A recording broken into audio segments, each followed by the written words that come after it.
वर्षा र दिनको रमाइलो चाड अच्छा गाउँ घरमा आइपुग्यो।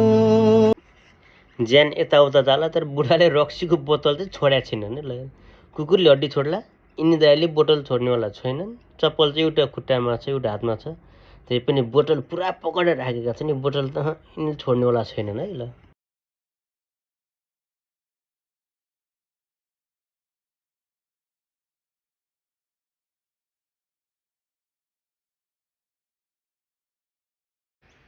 बुढा नालीमा लडे, नालीमा लड्दासम्म पनि एउटा हातमा त्यो बाख्राको बोका कि त्यसको रसी अनि बोतल, तिनको एकदम सबभन्दा प्रिय चिज चाहिँ छोडेका छैनन् अहिलेसम्म। चप्पल पनि जसो जसो अड्किरहेको छ हेरौँ है कति बेला छोड्दो रहेछन्।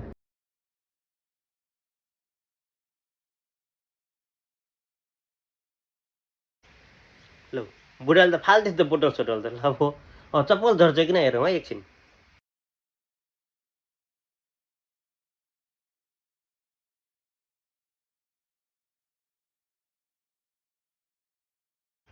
रक्सी धेरै लाग्यो भनेर होला फालेको बोतल उठाएर दरेर पारेर दर्याम पारेर बोतलको पानी पनि खनाइदिएछन् बुढाले। आफूले मात्र रमाइलो गर्ने, अरूले चाहिँ गर्न नदिने भनेर होला नि। ठिकै छ।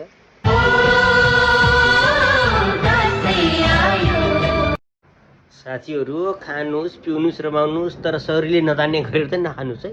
दसैँ तिहार हो, अब जुन चाडमा पनि रमाइलो त गर्नु पर्यो, तर शरीरले नधान्ने गरेर फेरि खाएर पारिन्छ है साथी। Congratulations.